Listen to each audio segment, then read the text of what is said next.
evening, everyone. Welcome to the City of Muskegon City Commission meeting for March 10th, 2015. Before we begin the proceedings, I'd like to invite up Pastor Marcy Miller from Samuel Lutheran Church to lead us in prayer, and that'll be followed by the Pledge of Allegiance. So we could all stand, please.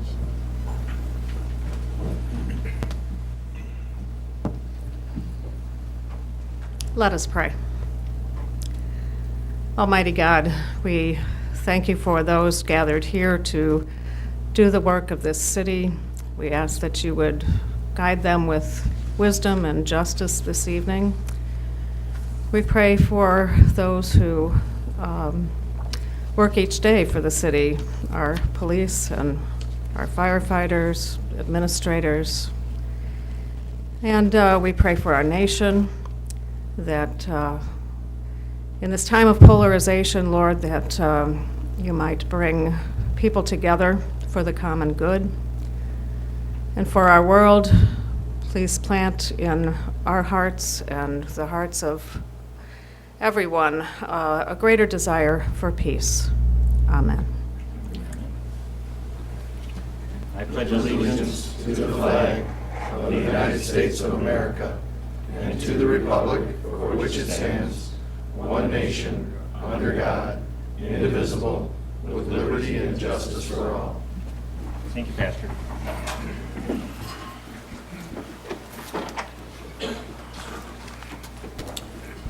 Here we have the roll call, please. Commissioner Turnquist? Absent. Commissioner Johnson? Here. Mayor Gowron? Mayor Gowron? Here. Commissioner Hood? Here. Vice Mayor Spataro? Here. Commissioner German? Here. Commissioner Rinsema-Sibiga? Here. Thank you. May we have the consent agenda, please? Approval of minutes, City Clerk. Summary request to approve minutes of the February 9th Commission Work Session meeting, the February 10th City Commission meeting, and the February 20th Goal Setting meeting. Staff recommendation, approval of the minutes. Second reading, amendment to the rental property ordinance, public safety. Summary request. Two small amendments are needed to the recently adopted rental property ordinance. The requirement is for an 1D was inadvertently removed from section 10351E6 and has been added to this version. Section 10351F2 states the insurance policy must be on file in the clerk's office, making it more cumbersome on the customer to visit two offices. Under the proposed language, a copy of the insurance policy can be collected by Safe Bill or another city designee. Staff recommendation, approve the ordinance as presented. Light fixture replacements at Public Service Building through Consumers Energy, Public Works. Summary request, authorize staff to enter into an agreement with Consumers Energy to provide 56 light fixtures as described in the proposed agreement. Installation is not included for a price of $9,173.67 to replace the outdated fixtures we currently have as part of our continued efforts for energy conservation. The proposed lights and an estimated $5,700 in incentives, rebates, and made in Michigan upon installation from Consumers Energy would result in an estimated payback of less than a year. Staff recommendation, authorize staff to enter into an agreement with Consumers Energy to provide the light fixtures. Coagulant mixer water filtration. Summary request, authorize staff to purchase a coagulant mixer for the water filtration from the lowest responsible bidder, Master Company. Staff recommendation, staff recommends acceptance of bid from Master Company for $23,950. Gaming license Mocha, City Clerk. Summary request, Mocha has recently moved into the City of Muskegon and is requesting to be recognized as a 501c3 for a gaming license. Staff recommendation, approval. Business and Improvement District Resolution, Planning Economic Development. Summary request, we are requesting the resolution be adopted establishing a business improvement district. The boundaries are outlined in the map. It is also requested the Commission establish the board with the following recommended individuals: Amanda Garabedian, First General Credit Union; Bruce Lindstrom, Bella Bay Realty; Justin Clark, Frontier Communications; Doug Polak, Parkland Properties Holiday Inn; Gary Post, Port City Construction, Western Avenue Properties LLC; Bob Tarrant, Hume Properties LLC, City Manager, City of Muskegon. Staff recommendation to adopt the resolution as presented. Amendment to the mobile food vending ordinance, City Clerk, summary request. In 2014, the city adopted a mobile food vending ordinance. Staff encountered no issues and received no complaints. Staff believes mobile food vending units are a benefit to our city and downtown and would like to encourage more participation. We are requesting to amend the ordinance to, 1, change the amount of time a mobile food vending truck may stay in one place from 15 minutes to 30 minutes without a permit, and 2, change the distance a mobile food vending service may be parked within an existing brick-and-mortar restaurant from 150 feet to 50 feet. Further, to encourage more participation, we are asking to lower the permit fees from $300 a unit, $150 for existing restaurants in the city of Muskegon, and $50 for restaurants in the downtown development area to be changed from a monthly fee to an annual fee. Staff recommendation to adopt the ordinance amendment and update the fee schedule as indicated. Amendment to the special event parking downtown ordinance, City Clerk, summary request. In 2014, the city adopted a special event parking downtown ordinance to require businesses to offer public restrooms during special events. Once it was implemented for a season, we were able to ask for input from those businesses it impacted. Based on the feedback, staff is requesting to modify the ordinance to remove the requirement the first porta-john be an ADA accessible facility and include a hand washing unit. Staff is also requesting to change the language to indicate public restrooms be available within 100 feet of the parcel. Staff is also requesting the fee schedules be changed to indicate no permit is needed for those parking under 50 vehicles and offering an annual permit of $125. A $50 per event fee will still be offered to those businesses who wish to pay a per event fee. Staff recommendation to adopt the ordinance amendment and update the fee schedule as indicated. Amendment to the licensing ordinance, City Clerk, summary request. This is a request to amend ordinance 50-2 licensing penalties and remedies. Staff is asking to revise the ordinance to state property owners are also subject to a municipal civil infraction if any of the provisions of the ordinance are violated. Staff recommendation to adopt the ordinance amendment. Amendment to the zoning ordinance, planning and economic development, summary request. Staff initiated request to amend the zoning ordinance to allow amusement and recreational facilities, including indoor and outdoor sports fields in B2 convenience and comparison business districts. Staff recommendation to approve the zoning ordinance amendment. Committee recommendation. The Planning Commission unanimously recommended approval of the request at their special meeting in February. City MDOT agreement for traffic signal upgrades at Sherman and Glenside Engineering, summary request. Approve the contract with MDOT for the traffic signal upgrades at Sherman and Glenside and approve the resolution authorizing the mayor and city clerk to sign the contract. Staff recommendation, approve the contract and resolution authorizing the mayor and clerk to sign both. City MDOT agreement for the reconstruction of Getty Street, Evanston to Apple Avenue, M46, engineering, summary request. Approve the contract with MDOT for the reconstruction of Getty Street from Evanston to Apple, and approve the resolution authorizing the mayor and city clerk to sign the contract. Staff recommendation, approve the contract and resolution authorizing the mayor and clerk to sign both. Construction engineering services, Sherman and Glenside traffic signal, engineering, summary request. Authorize staff to enter into an engineering services agreement with Fleece and Vandenbrink out of Muskegon to perform the necessary construction engineering for the Sherman and Glenside traffic signal upgrade. Fleece and Vandenbrink was selected via verbal contracts with local consultants seeking their interests, which included West Shore Engineering and Johnson Anderson. Staff recommendation, authorize staff to enter into an engineering services agreement with Fleece and Vandenbrink. Lake Hawk, City Manager, summary request. Staff is requesting permission for the City Manager to allocate up to $2,500 to continue efforts to provide and encourage recreational opportunities for local youth. Funds would be used to purchase tickets to the ABA District Final Four being held at Muskegon High School and pay for television broadcasting the 3-game event. The tickets would be distributed to the community with a focus on youth. Staff recommendation, approval. Community Relations Committee recommendations, City Clerk, summary request, to concur with the recommendations from the Community Relations Committee, accept the resignation of Dave Mayville from the Historic District Commission and appoint Andrea Riegler in his place as architect. Appoint to the Equal Opportunity Committee Diane Murray McKinley for Ward 1, Deborah Warren for Ward 3, Courtney Williams for Ward 4, and Rosie Buchanan and Lisa Chalco at large. Staff recommendation, approval of the appointments. Committee recommendation. The Community Relations Committee recommended the appointments at their March 9th, 2015 meeting. Thank you. Commissioners, you've heard these consent agenda as presented. Are there any items you wish to have removed for further discussion? Commissioner Johnson? Item J, amendment to the zoning ordinance.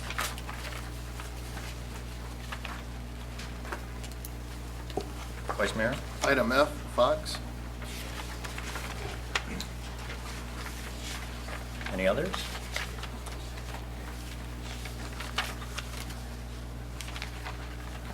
Do I have a motion then, Vice Mayor? Seeing none others, I would move that we approve the consent agenda as read with the exception of items F, Fox, and items J. Second. It has been moved by the Vice Mayor, seconded by Commissioner Johnson, to accept the consent agenda as presented minus item F and item G. Any discussion? Not, roll call, please. Commissioner Renzema-Sabiga? Yes. Commissioner Turnquist? Absent. Commissioner Johnson?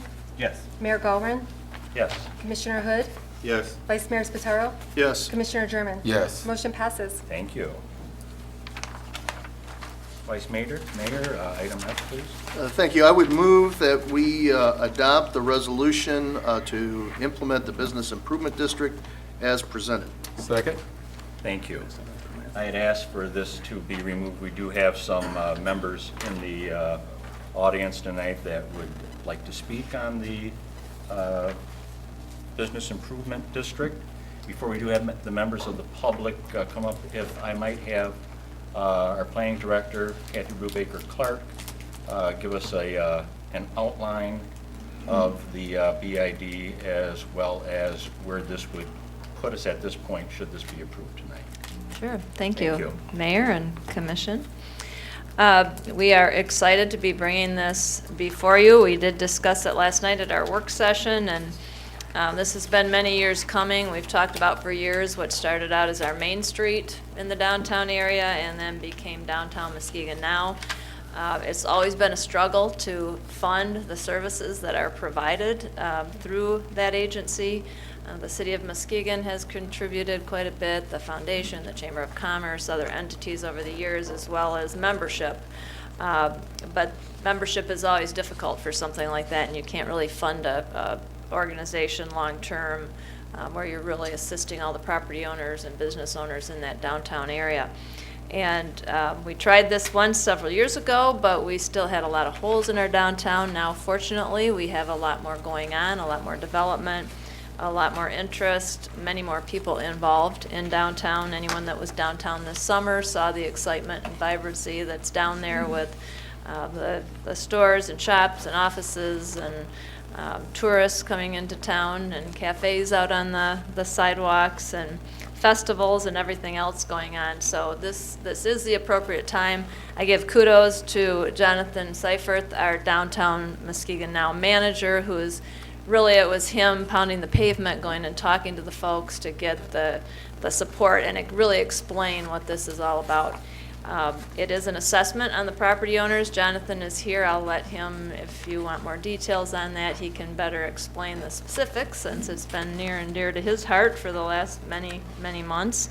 But all the property owners will be assessed. I think it's a fair assessment. The city will continue to contribute even though public properties are exempt. We will continue to contribute at the high levels that we are now as part of this, so we're certainly doing our fair share as well. And the money will all go to services, and as Jonathan can tell you, the snow removal, which is very evident today, and fortunately some of it's going now, but is very necessary in our downtown to make it a pleasant atmosphere down there, make it easy for people to get around into our businesses. And the people have to snow shovel anyway as per our ordinance, and so this actually provides that service to them with these funds as well as other activities for the downtown that will assist in continuing to move our downtown forward. So unless you have any other questions, if you'd like Jonathan to address any more specifics, I can certainly ask him to come up as well. Okay. Evening, Jonathan. Jonathan Seifert, Executive Director for Downtown Muskegon Now, 380 West Western. I do want to point out one thing with tonight. This is just the establishment of the district, so no assessment is being voted on tonight, or is before you tonight, I should say. This would be to establish the board, which would then go through and establish the specific services that would be offered, and then recommend assessment based on those services. So this is just sort of that first formal step in the process. I have spent the past several months going through and talking to a lot of the property owners in the downtown, getting feedback on type of things that they would like to see. As the number of businesses in the downtown continued to grow, there was some questions about why some areas of the downtown received certain services and others didn't. A lot of that had to do with, as I mentioned before, because of the services were being paid for by those specific property owners. So in an effort to try to be more consistent, this was one of the proposals that came forward. Again, tonight, this is just to establish the board, not to actually look at the assessment. That would be at a future meeting after the board was established, and then they would look at that from there, so. Okay. Okay. Questions? We will take notes as we hear public input. Mr. Dennis Lohman.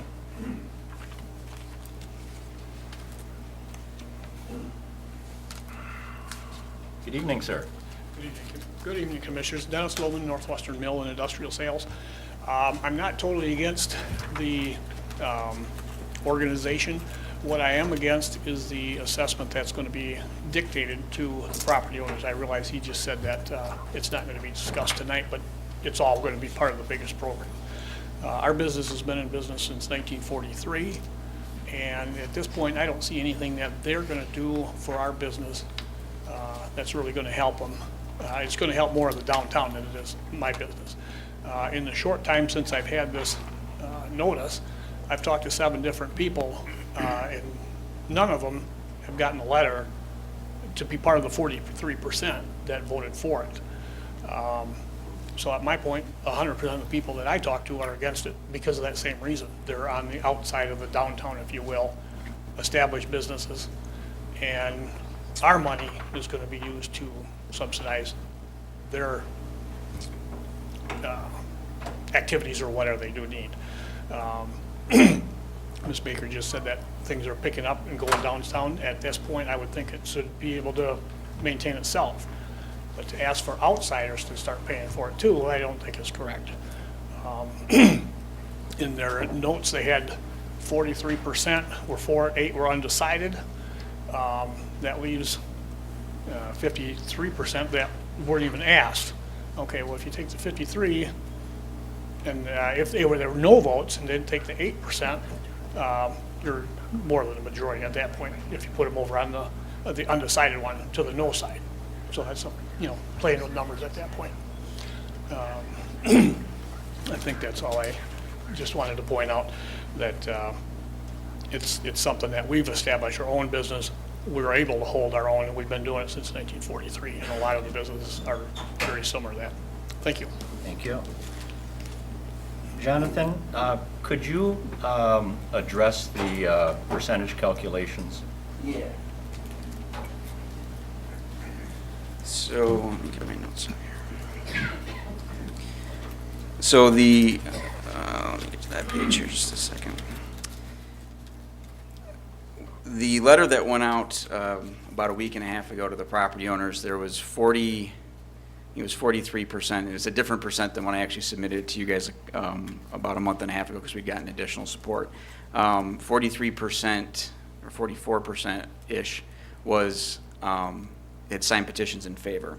We had several property owners who had corporate policies of neutrality but saw the value in it, and that got us up to the 51% of the property of the property within the downtown that's assessed. That doesn't include the non-assessable properties, so like the Hackley Library, Hackley Park, things of that nature wouldn't be included in that percent. We're just looking at the folks who would actually be impacted by it. Okay, thank you. Mr. Alan Jaeger.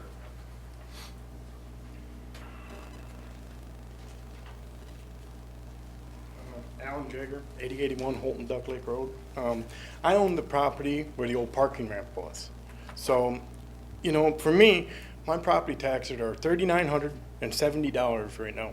Now, I don't have a problem with establishment of a board, But I have zero way to recoup this money because it'll be another $3,000 a year for me. This land will become worthless. In all the years we've owned it, one person for the Social Security office is the only one that's ever looked at this land, and kind of the bus depot, but it was really never in consideration. So the problem comes in is we're going to have such high taxes and such a liability. No one's going to come here. And you know, I could have paid $60,000 for this land, and I paid $100,000 because I thought the people in Muskegon deserved that. That ramp was junk. I did it as a favor, and I paid the $100,000. Then I spent $100,000 tearing this thing down. So don't think, I have got a lot of money invested in downtown Muskegon, and I would like to make some money off of it someday. You know, I am in business. And another thing is, we have always allowed everyone to use that property. Right now, Jackson Murphy's parked on it. They're going to use it for all the construction from Muskegon and Webster Avenue. The new gas lines are going to go all over Muskegon. They're on it. We have always let Bike Time, all the festivals, everyone use it. We have given our share back. And the only way anybody's ever sold any land down there was to put up gates and force the downtown development to buy Perlman out. He bought it for $1 and got $1 million back. Now, I'd hate to have to put gates to stop everybody from being on it, but the problem comes in is, I mean, if they're not going to do any favors for me and just see what they can do to hurt me, why would when do I stop helping back? I mean, this is something I can't make up. We've already got $32,000 worth of taxes involved in this thing. So another $3,000 a year just isn't going to be good. Another thing, I don't think that the board that establishes this payment plan, should anybody on there get zero. Now, I'm reading that the residential, whatever's considered residential, doesn't have to pay. Now, that could be one of John Ruck's buildings, could be Mr. Gary Post's buildings. I don't know what all down there, the Amazon building. They are kind of considered residential. Are they going to pay? If they aren't going to pay, why do they get a vote to decide whether I get to pay and plow their yards for free? This is a real problem for me. And we're already paying. In the last, I don't know how many years, there hasn't been anything but Baker College really went up in the private sector. It's government jobs. So they're not going to pay. So when they say the Muskegon's building up, it's not building up with anything. This private sector is building up in the public sector. So I'm going to pay now for them to get plowed. So if that's the only thing coming down here, how many more government places can come down here? You're running out of room. You know, we're running out of things for my land to be useful for. So don't discourage business down here. And that's what this is going to do. So anyway, thank you very much for having me. I appreciate it. And thank you for listening to me. Jonathan, could you address the assessments in regards to the residential? Yeah, residential, according to the statute, from the way I read it, and I'm not an attorney, but they're not able to be assessed in these type of districts as it's a business improvement district. And that's why along the southern border of that map, it's kind of a jagged line, because we tried to carve out as much of the residential part of downtown as possible. Now regarding Mr. Jager's question about the Amazon and John Rook's building, mixed-use buildings would get assessments based on the percentage of their building that is commercial. So they would be paying some if they've got commercial activities in there. So. I just thought to know, I don't know what members of the board are represent solely residential properties. I don't. None of the members of the board represent solely residential. There are 2 members of the board who happen to also live in the downtown area, Doug Pollock and Gary Post, but they're also both business representatives. I noted in the letter that went out to the property owners that they were also residents. So just so that they, you know, for disclosure on where they lived and things of that. So there was different perceptions there. But the Gary Post also owns Post Construction and the, you know, Russell Block Century Club and Savings Bank building, and also lives down there. And then Doug Pollock represents Parkland Property, which is the largest property owner in the downtown, but he also happens to live in the downtown. As far as what is able to be assessed and whatnot is established by the enabling rules from the state of Michigan. Yes. All right, thank you.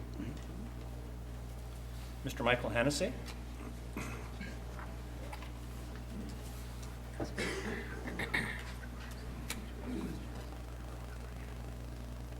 Good evening. My name is Michael Hennessy. I own Hennessy's Irish Pub and the Boar's Belly in downtown. I believe we have enough people in our audience that really care about downtown and want to see it develop. I'm not sure that this is the proper way of going about it. What you have in front of you tonight is a proposal to create this business district. And it's a business district from their own letter that really doesn't know what it's going to do, but it's going to enhance services within this district. They have not shared with us or anybody else exactly what those services are, besides shoveling sidewalks. I'm also concerned with their board members. I don't know how these people got to be on the board. It was not opened up to everybody, all the business owners downtown. So I'm just assuming that these people are fully for this proposal and the 8 cent a square foot, not a tax, but a fee on all of the business owners. Just want to point out a couple of other things. They have yet to prepare a proposed budget, but yet they do have the 8 cent a square foot. They do have a total of $145,000 a year that they have budgeted. But again, they have not really said what that money is going to go for. I have questions on the foundation's property downtown, if that's going to be included in the 8 foot or 8 cents a square foot fee. I understand that the city property, Muskegon Community College downtown, won't be assessed. So out of the downtown district, I would assume, my guess is at least 25 to 35% of the property owners will not be assessed on this, but yet they will be receiving the benefits of whatever this business district does generate for us. So in conclusion, I would hope at least if you gentlemen would consider just tabling this for another month. Many of us didn't know anything about this until 7 to 10 days ago. There has not been the communication that I would think would be necessary between Jonathan and the business community downtown. Thank you.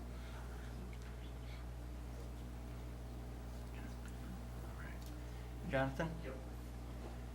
Regarding budget, board makeup, and nonprofits participation. Yeah, the Community Foundation lot, or which is known as the Moore Street lot, will be assessed. The Community Foundation doesn't have the 501c3 or the nonprofit status on that lot, so that will be assessed. The MCC Baker, they won't be assessed. However, we did have conversations with them, and they currently contribute to the downtown organization to try to further the mission downtown, and they've indicated they will continue to do that, so they will be paying into the system as well.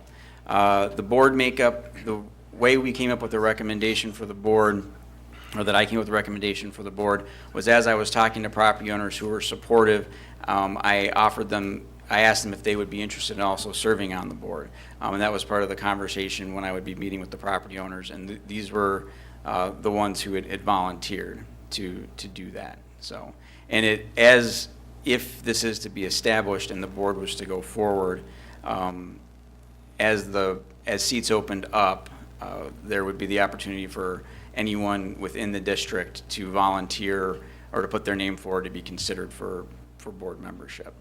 So. And then city's participation? The city's participation, the city has been generous in the past in helping to fund the activities in the downtown, including the services that we offer. And it's my understanding, if you continue to have that prerogative, that that's going to continue into the future. So. Okay, do you know what the figure is? This past year, the contribution from the city was approximately $84,000.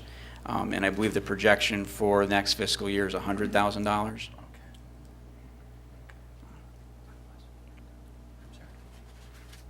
Commissioner Hood. I'm gonna go back when you say you picked a board, and you went and you just asked some of the property owners, did they want to be on the board? Was it just the first 8 people who said, yeah, I want to be on the board? Or No, sir. How did that go? Actually, it was easier generally to have the conversation and get support for the district than it was for people to agree to serve on the board. And I didn't actually have 6 folks who agreed to serve on the board until about a month ago. And it was continued conversations with different people about their willingness. But there were a couple of the property owners, some of the larger property owners who were very interested in serving on the board because they were going to have larger overall assessments because they own multiple properties. So there were a couple who asked if they were able to, but then a number of the other ones, it was asking if they would be willing to. Yes, to the gentleman's question about what services are going to be provided, and he stated that he noticed that there was an 8-cent square footage cost of on assessment. Were there any services disclosed when you spoke with these businesses? Yes, the general. It was sort of in broader terms at first because the specifics would have to be set by the board, but it was looking at services that would enhance and be a benefit to all the businesses or property owners within the downtown. The snow removal is the one that's most commonly referred to because that would actually be the largest single line item on that budget, roughly $80,000 to $85,000 a year to be able to clear those sidewalks up and down Pine, 3rd Street, Western Clay, Morris, and the like. So that's where the biggest chunk would come from. We would also be looking at doing additional marketing for the downtown, and that was outlined in some of the conversations as well. But the actual formal budget will look like would be submitted by the Business Improvement District Board to the commission at a future meeting.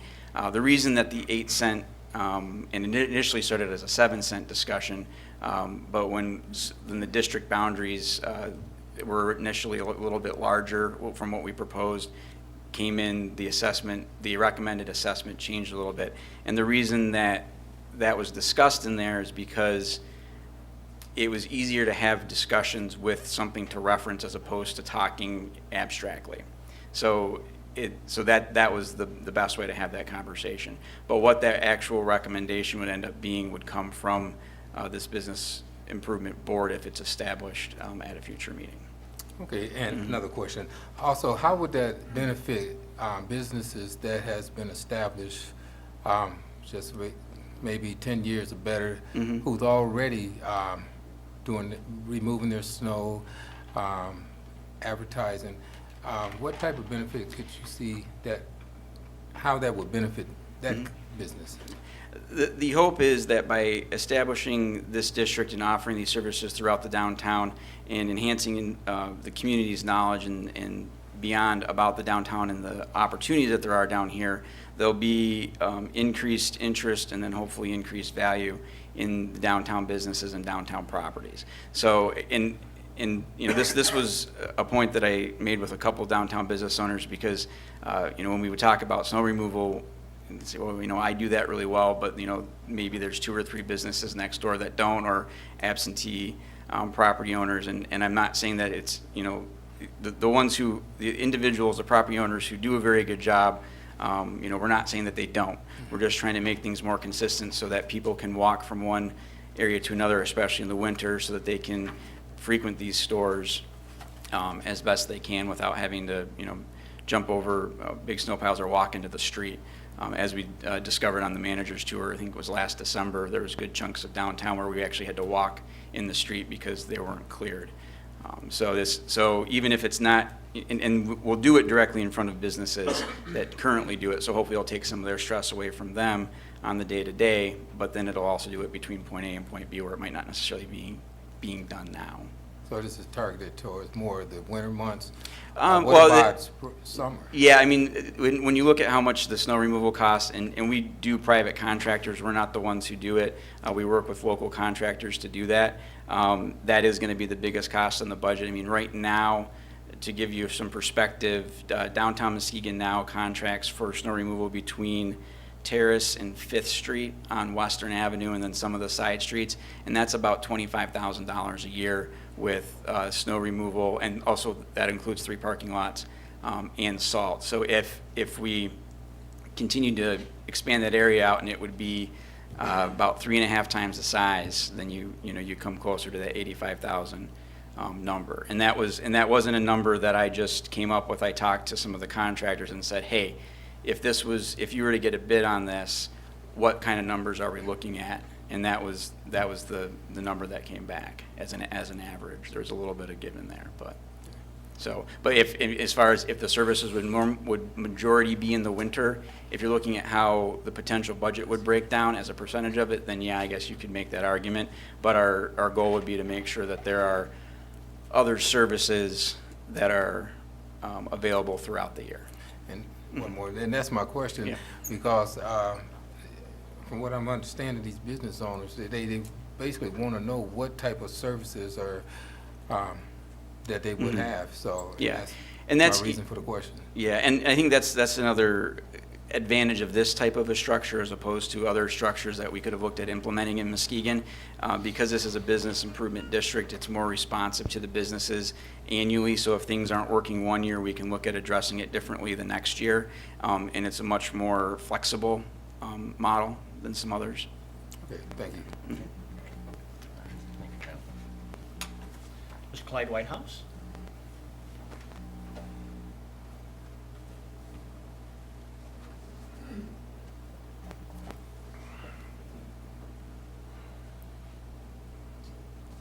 My name is Clyde Whitehouse, 149 Shoreline. I own Hot Rod Harley Davidson.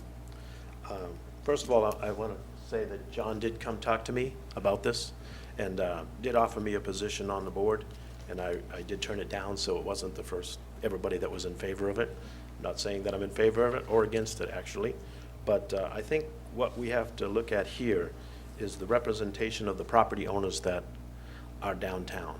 There's 121 property owners downtown.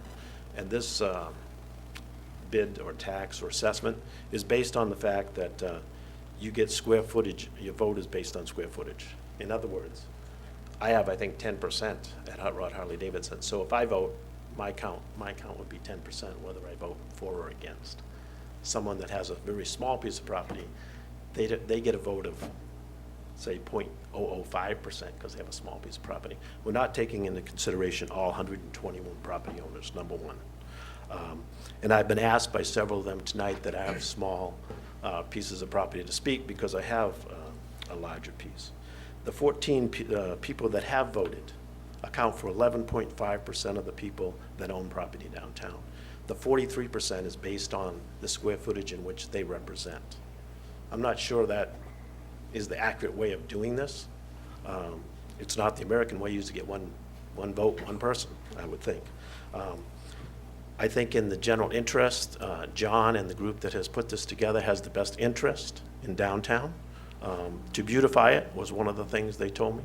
To do the snow plowing or removal. Also marketing the product of downtown is all included in this budget. And the budget will be set up appropriately by the board that has been voted in. But to go back to the percentage, if you take out the 26 properties that are non-taxable, you still only have 14.7% of the actual people that own property downtown, not necessarily the square footage, because that's where they come up with the 43%. Then they take into account that there's 8% that can't decide whether they want to be or whether they don't want to be, so they get to over the 50%. Just because they don't know whether they want to be or don't want to be doesn't mean they're going to vote yes. I think everybody in this room and most of the people in the state felt like we need better roads, but they voted it down because they didn't want to pay for it. They thought there should be another better way of doing that. I think tonight we should look at all that and say, should we vote tonight or should we table this tonight? And think about it and maybe reevaluate all the people that own property downtown and ask their opinions on maybe a one-to-one basis as far as votes. Also, the territorial district that was set up, I'm under the impression that it was going to be originally set up on the other side of Shoreline, meaning the north side of Shoreline. And it was changed because of Parkland Properties, who owns a lot of property over there, did not want to pay for all the property on that side. So they said they would vote yes if it was just the property on this side. I believe that's called gerrymandering, and I don't believe that was correct either. I am on this side of Shoreline, and I look across Shoreline, and for the first 4 or 5 years I was here, I mowed Shoreline. I made it beautiful as best as I could for the beginning of bike time and for Hot Rod Harley Davidson. I believe that side of the street should be considered. If we're going to beautify downtown, I think that's part of downtown. I've been told by the chamber and other entities in this town that Hot Rod is the entrance to downtown, and it is a showplace, and they bring people there to show what it looks like and how well we keep it.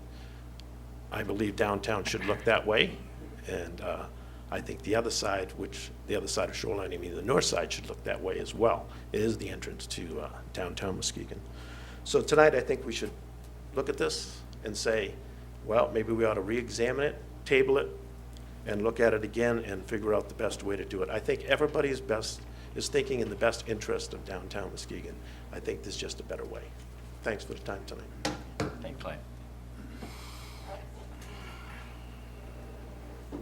Jonathan, could you just wrap up with the survey or the contacts and the percentages? Yeah. And also the question about the north side there. Yeah, the question about we went back and forth, or I went back and forth, and so did some of my board members at Downtown Muskegon now about the north side of Shoreline Drive, because that is part of the downtown.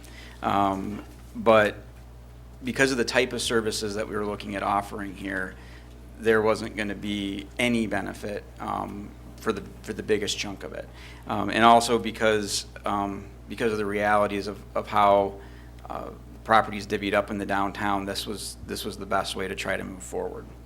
I'm sorry, I just drew a blank on your other question, Mr. Mayor. Oh, the survey and those percentages he was. Oh, yeah. The way that I understand the business improvement district laws, because it's based on percentages of downtown property. If an individual does own more property in the downtown, and that is one of the things with downtown Muskegon that's unique. We do have a number of property owners that own big chunks. They do end up with a more outsized say in it because they're going to be paying more of the freight, which is definitely the case here. Like if you look, and this is a pseudo-public entity, so I feel okay passing along what this number would be, but the Downtown Muskegon Development Corporation, which owns a good chunk of the former mall property, their assessment, they would end up paying north of $10,000 a year because of how their properties are broken down, and of how much of the downtown that they own, so that their support of this does push that much percentage forward. So then when you look at the individual percentages of properties, that's how you come up with those percentages. So, the Downtown Muskegon Development Corporation accounts for about 6% or 5.8% of the downtown within this district. Clyde is correct. The Hot Rod does account for just under 10%. In that instance, Parkland Properties, theirs isn't consolidated together, so I can't give you their overall percentage, but they own a large percent as well. Just glancing down here, it's probably about 9% as well. So that's how we came to those numbers regarding the percentages of the property within the downtown that is accessible, that would be in support. And a lot of that formula, once again, is established by State. the enabling Yeah. law in the state of Michigan. Correct. I just to be, so everybody's absolutely clear on this, because I thought I heard you answer this already, but it came up again. Based on the statute, the properties that are exempt from assessment, are they included in the percentages as you present them as either a yes or a no or a neutral? No. So when you talk about a percentage, that's based on just a percentage of the people who would be subject to the assessment? Correct. Okay, I just want to make sure I understood that correctly. Thank you. Manager? Two things. He did have a question about the neutrals, and I think you explained that to us yesterday at the work session. Why some of them were neutral, but they were supportive, or Yeah, there were three entities in general that there was corporate policies that were above them that said, you know, we won't go against this, but we can't come out in support of it. However, we see the value in it. But that was as far as they could go on it. So, you know, Fifth Third Bank would be a good example there. They have a corporate policy at their corporate headquarters that says, you know, if they're in these districts, they'll pay them, they'll support it in that nature, but they're not going to sign any type of petition, or if they're, you know, a different way to establish it, they wouldn't come out and support it. And there was Eagle Group was another one, and they see the value in it and will be, you know, in favor of it, but they didn't, because of corporate policies, couldn't come out and support it at that point. So. And then I guess my last question is, you talked about percentages, but those are really only helpful in establishing the district. Correct. Once they're on the board, they're only at one vote. Yes. Oh, yeah, definitely. So they're not saying, hey, wait, I don't have the property on here, I get to control half of the board. Absolutely, no. Once, this is just for the establishment of the board, and then the board, everyone's equal on the board. There's no I get 6 votes, you get 1 vote thing. So, yeah. And who appoints new board members? The new board members would get recommended by the existing board, or if there's more board members, then would be recommended to you guys, and then you guys would codify that. If there were multiple individuals or more individuals than what there were seats, then the Business Improvement District Board would need to have some type of a vote of the property owners to establish who those two would be, and then you guys would codify those as well. So there's a sort of a multi-step process. And that one's outlined, I believe also in the state law, so. I just had one last question. The size of the board. Yep. Is there opportunity for that board Yes. to have been bigger, or could be bigger at a later date? Or? Yeah, the minimum is 7, the maximum is 15. So there is the opportunity for the board to grow. So there is that opportunity there as well. So if more people want to be Yeah. involved, we could. We could open it up to additional, I'd recommend odd numbers, but, yeah, so. Commissioner Johnson? That would come back to the commission to codify the Yes. expanded board? Mhm. Okay. Anything else, commissioners? Vice Mayor? Just one other thing. Just so people are maybe learning about this for the first time because they're watching tonight. This is an assessment, but who controls the money?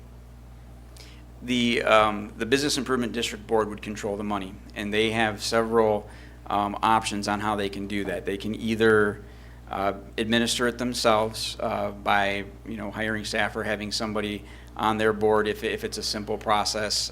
If it's a matter of, you know, just an advertising contract or something like that, you know, they could administer it themselves. They could contract with the city and have city services do that, or the third option is to contract with a existing nonprofit entity that could administer it as well.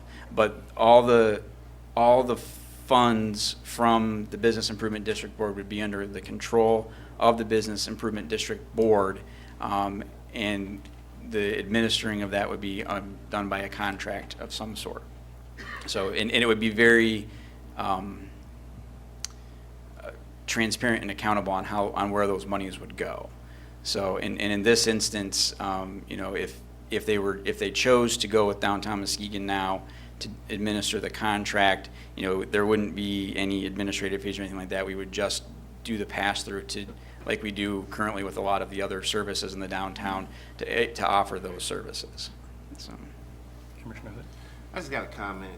I would have liked to have known or had that explained to me, or to all of us yesterday, of how the percentage was on the vote, instead of just thinking that a majority of the people, of the property owners, voted this way, or 50% of the property owners voted this way, and it's actually how much property they actually own will push up the percentage of who voted for it and who voted against it.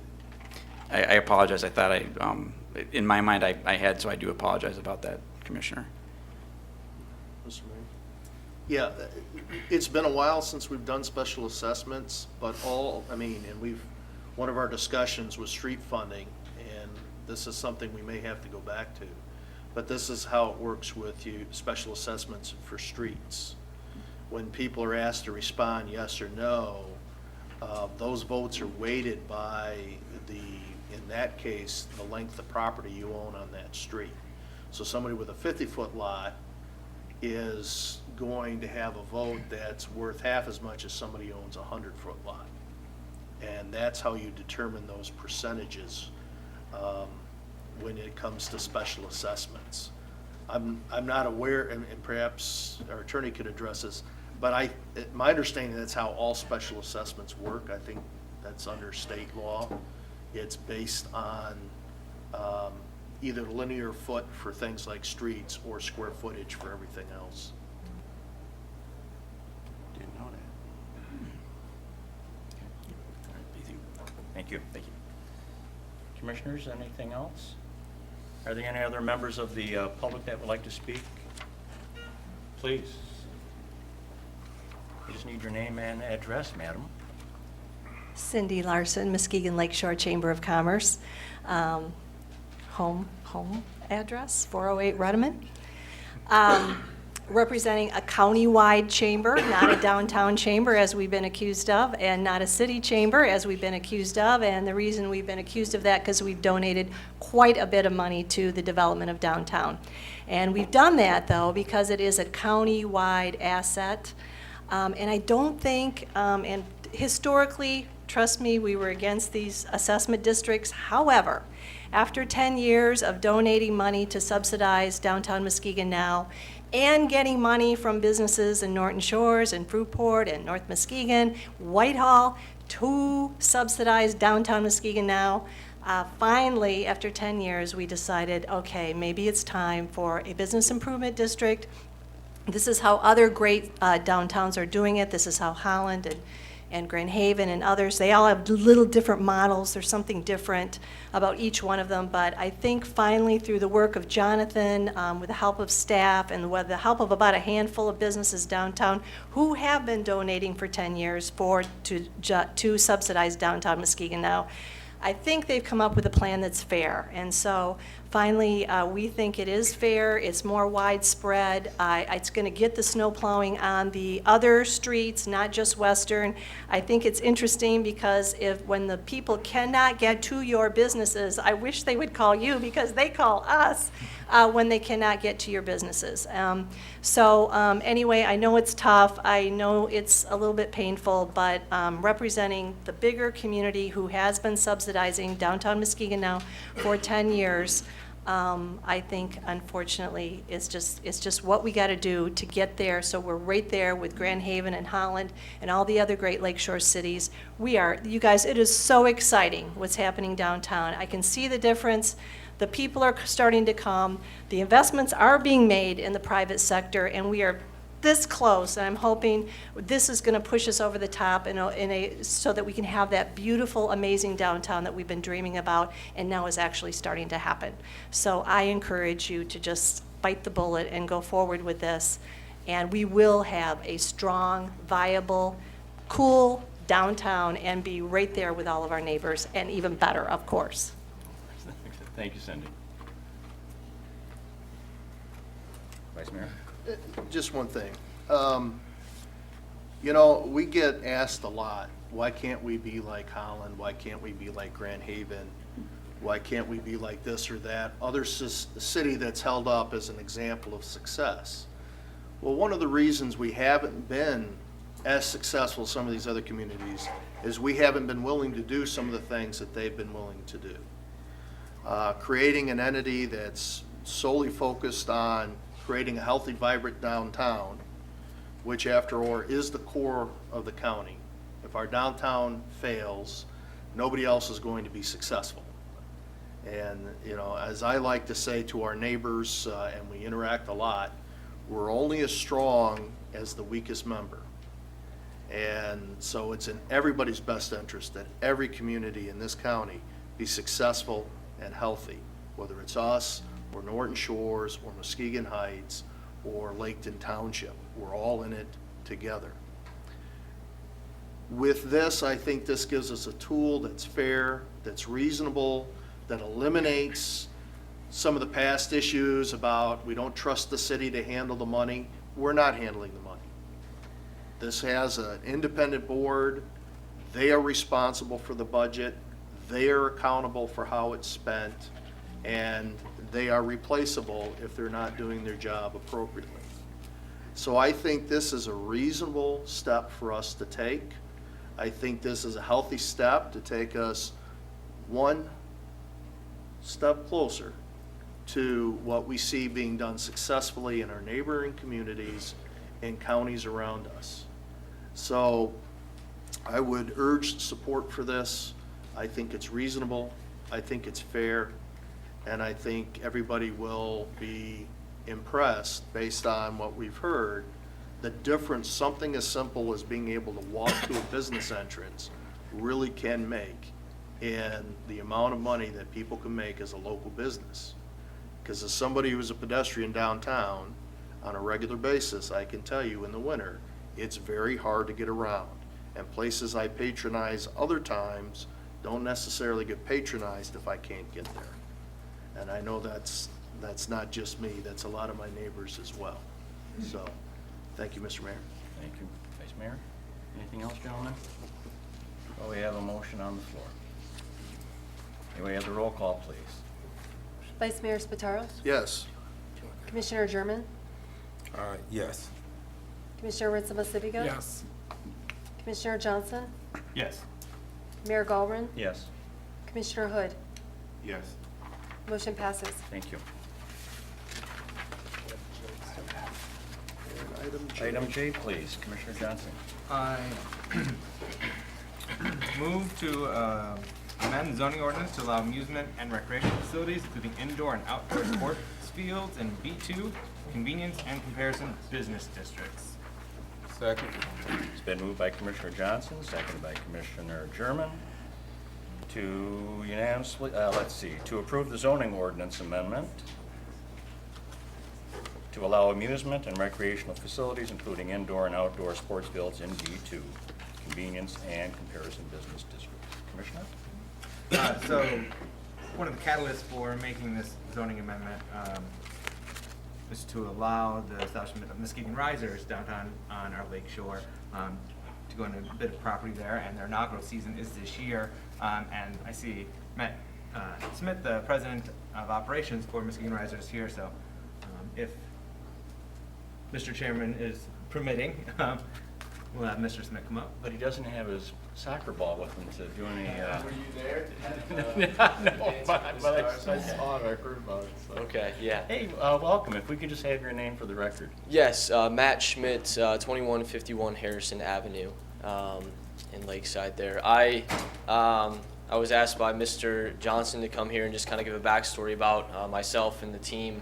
I grew up in the Reese Puffer district in North Muskegon, graduated in 2006, excelled in the game of soccer, went actually to the University of Michigan and walked on my freshman year, that was the fall of '06, earned a scholarship after that to play for U of M through the fall of 2010 season. I redshirted then, played another 4 seasons for them, and after graduation, I studied psychology at U of M, did a lot of consulting with professional athletes and professional sports organizations for a DeVos family startup called NeuroCore, based out of Grand Rapids. A very fortunate experience.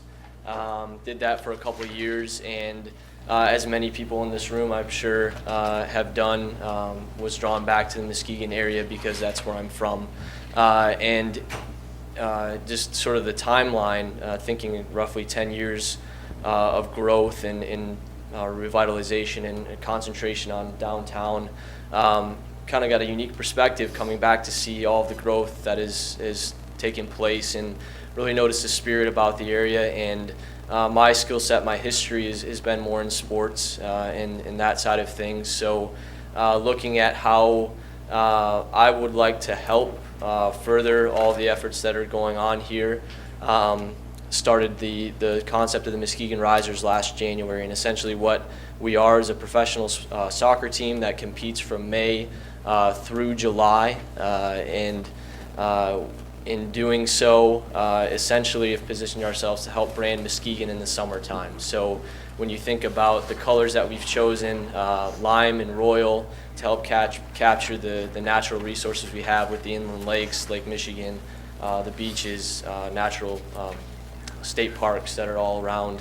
Very mindful and deliberate about how we're going about branding ourselves to represent the community, because whether you like it or not, sports are familiar to people and they're very engaging, and we have a responsibility to you all as representatives of this community to make sure we're going about it in a way that that furthers everything that's going on. So with the team, we wanted to position ourselves to create a social and economic impact, and as we started to develop the product and the brand, people directed us towards Mr. Max McKee at the Mart Dock, because they had a property that essentially fits the use for a soccer field very, very well. And when we started thinking about branding Muskegon and showcasing all that Muskegon has to offer, the property that's just west of the shoreline in there really integrates all the activity from the lakefront into the city of Muskegon for a pretty unique flow of traffic that is really exciting. So in sum, we collaborated with Mart Dock to put this in front of the commission to consider a rezoning or an expansion of the zonings to accommodate recreation and amusement at that site. Not only will the fundamental activities there will be soccer-based, because that's what I understand, but I grew up playing basketball, ran track, kicked for the football team.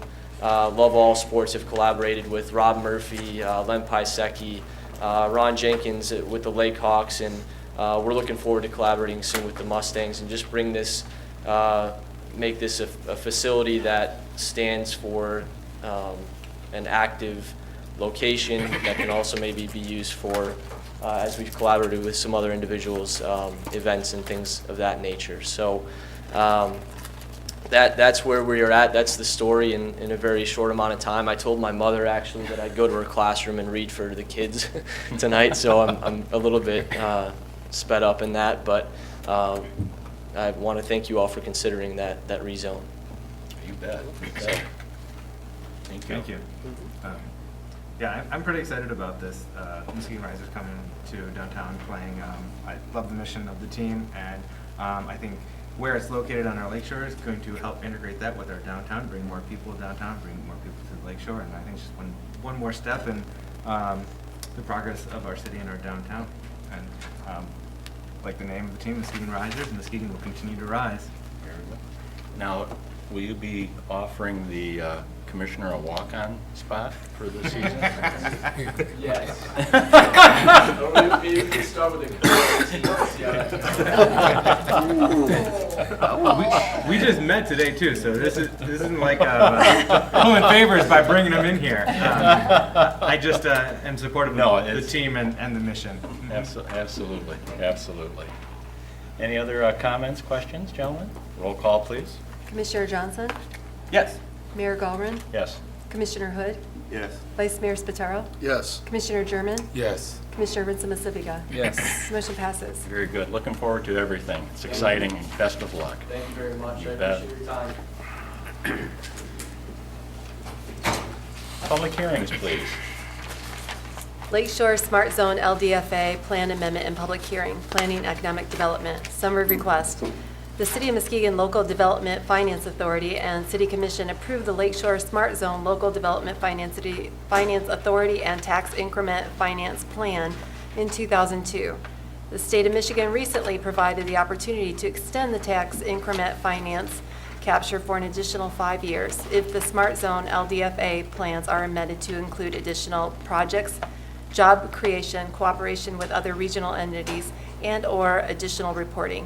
As this additional 5 years of TIF capture will assist the city in paying back the bonds that were issued for development of the Merrick facility, an amendment to the plan was prepared.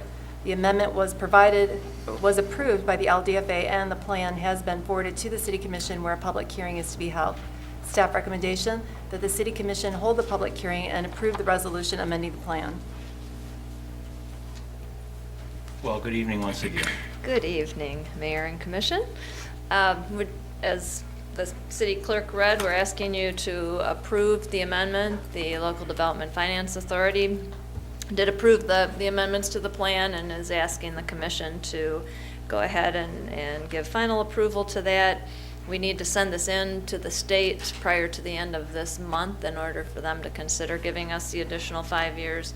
This was a real benefit to us, and working with Derek over there, who had helped us a lot with the numbers. But as you know, we're underwater right now with our smart zone and paying back the bonds on that site for the Merrick facility. We're actually having to put general fund money into that every year, as well as the community foundation. And I think they pledged for 10 years to give $75,000 to this as well, and have been doing that, and they're getting near the end of their time. So we were only allowed to capture all the taxes, including the school taxes, for a certain number of years, and we're almost up on that. So this additional 5 years will carry us almost to the end of the term of the bond payment. So it is a big help. It's still, I'm sure we'll still have a deficit until there is more development on that site, which we hope will happen soon. But in the meantime, this does give us a few more years to collect additional funds, and that's included in on the back of the plan. It shows the additional years and the additional tax capture that we'll be able to go towards paying back those bonds. For the plan itself, really it's looking at collaboration. Some LDFAs, by extending the time, are actually collecting additional funds they can do new things with. Unfortunately, we can't do that since all our money goes to pay back the bonds. But we were able to show a lot more collaboration, which is one of their requirements. There's some different activities happening between the Grand Rapids Smart Zone. Potentially, they may even have a satellite smart zone in Holland, and we would collaborate with them. And some things that we've already started with collaboration, the Port Authority, the port itself, and what we want to do with the port. Those are the types of things that we included in the amendment to show as we move forward, as well as additional job creation on that site and spin-offs from the businesses that are in the Merrick facility right now. Very good. Any questions for Ms. Brubaker-Clark? Is there anyone in the audience would like to address the issue of the Lakeshore Smart Zone LDFA plan amendment? Now I'll entertain a motion. Vice Mayor. Seeing no public comment, I would move that we close the public hearing and approve the resolution amending the plan. Second. It's been moved by the Vice Mayor, seconded by Commissioner Enspa-Savinga to close the public hearing and approve the resolution amending the plan regarding Lakeshore Smart Zone LDFA. Questions, comments? Roll call, please. Commissioner Enspa-Savinga? Yes. Commissioner Johnson? Yes. Mayor Gallren? Yes. Commissioner Hood?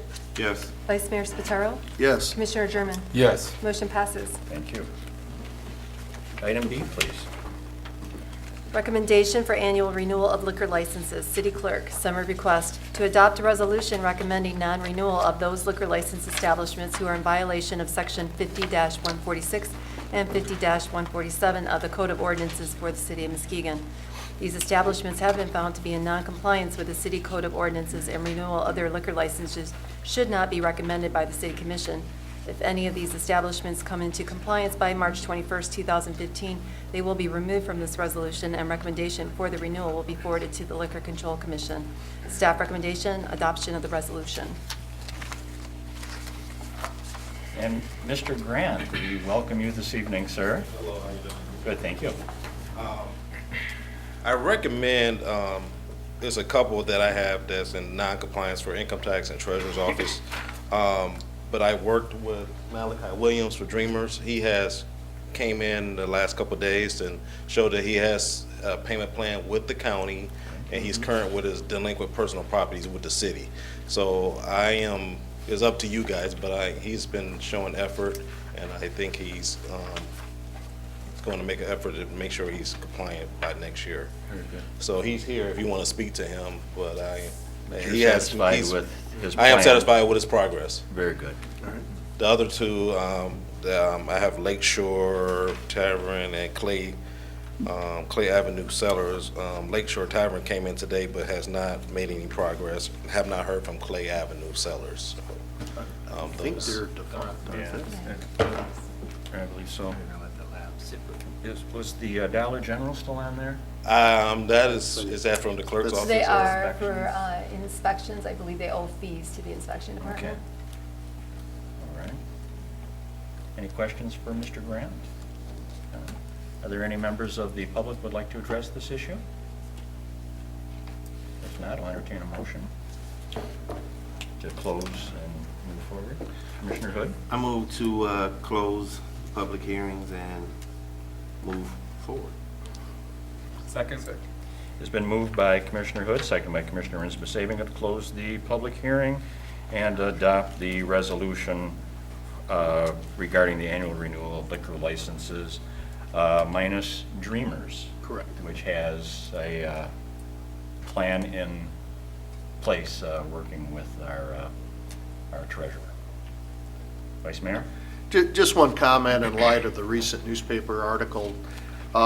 Just so people understand, any of these businesses that we're making this recommendation on today have until March 21st to come in compliance and be removed from this recommendation. So this isn't the end of anything. They still have a couple of weeks, but we have to take action at this meeting.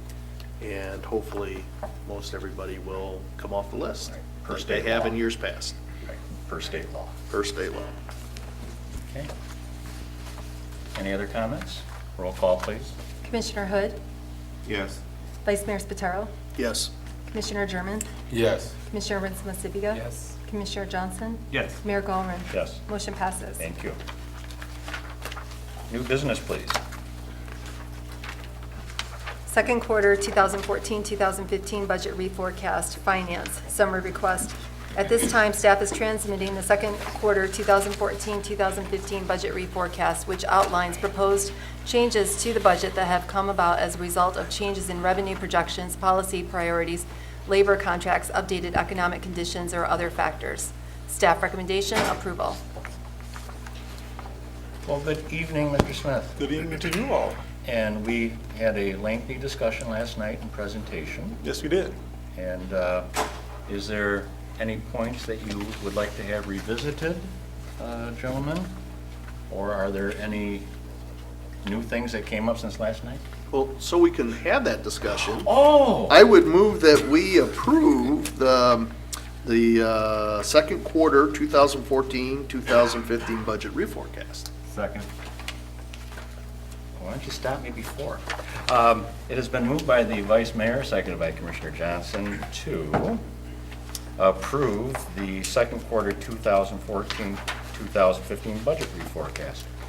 Do I need to repeat my preamble, or are we okay with it? We're okay. Okay, great. Anything for you gentlemen? I think we nodded pretty good last night. Okay. I think we're all set. May we have the roll call, please? Commissioner Johnson, Yes. Mayor Golman, Yes. Commissioner Hood, Yes. Vice Mayor Spataro, Yes. Commissioner German, Yes. Commissioner Rinsma-Sibiga. Yes. Motion passes. Thank you. And before we move on to any other business, I'd like to say good evening to County Commission Chair Sabo and County Commissioner Cross. Welcome this evening, gentlemen. It's always, you made your way across the street okay? The snow melt is operating well. Finally, our meeting ended, so we can go here. Well, it's great to see you both. Thank you. Great to have you here. Any other business, Commission? If not, we have public participation. I do have a request by Mr. Jeffrey Slack for 3 minutes to address the medical marijuana ordinance. Mr. Slack, you just need your name and address. Jeff Slack, 1734 Getty. Here tonight to talk about this ordinance that, you imposed last year on the city residents. I really feel that it's being carried out in an unjust manner, and, you know, it's totally unconstitutional, these fees that you've imposed, you know, based on the other findings in some other matters here in the state, and I think we really need to really consider repealing this before we get into a lot of litigation here in the city, because it's coming. You know, it's with the Trabik ruling over in Wyoming, and they're really carrying this out in a really vicious way, you know, on our citizens of Muskegon, is the way they're, you know, imposing these fees, and if the fees are not paid, coming in and confiscating everything, and, you know, just really composing a lot of havoc on people's lives. And we are putting together a list of people. Commissioner? What fees are you talking about? The $1,500 fee for the caregiver, and $100 for if you're a private grower. I don't know if you've considered revisiting this or looking at it, you know, because I know it was all based on House Bill 4271 last year, that where you guys were going to have the power as a local government to implement these fees. But since then, you know, the state has taken the authority back, and they're going to monitor this with a new House bill. It's 4209, where the state's going to take control of provision centers, you know, and everything else is going to stay the same. There shouldn't be, you know, any fees imposed by local government on this, you know. Okay. Well, you know, I have no doubt, Mr. Slack, that given the nature of the life enhancing, that we'll continue to have to review and see what our rights are as opposed to the super agency being the state and whatnot. But, you know, we will continue to write. I think some grace period or something for people to get into compliance, this should be looked at. You know, it just came on so hard. No, you know, everything's got a statute to it, you know, where it's immediately in effect. Right. Well, at this juncture. No, there was a grace period. Yeah, we've actually given quite a grace period to people who, and even now, I'm still working with people. We haven't assigned a penalty to anybody as long as they come forward. I've sent out letters asking them to come see me, but so far no penalty or where you've went in and taken equipment and stuff like that, and that would be a down police grows. matter. If there was something else that was, if you weren't, that would be a police. That wasn't through licensing. See, as grow store owners, we're hearing different from citizens that are coming in to us. You know, they were in complete compliance with the Medical Marijuana Act, and But as of this juncture, there hasn't been anything confiscated by any city agency. Not by any city agency that I'm aware of. Right. And those would be the two people that would be aware. Okay. Okay. But thank you. We will certainly thank you for take your time. And oh, absolutely. You're always welcome. Are there any other members of the public that would like to address the commission before we adjourn? If not, Commissioner Hood? There's nothing else. I move to adjourn. Second. It has been moved by Commissioner Hood, seconded by the Vice Mayor, to stand adjourned. All in favor? Aye. Any opposed? Well, I guess you can go home for dinner. You guys hold on a second. I got.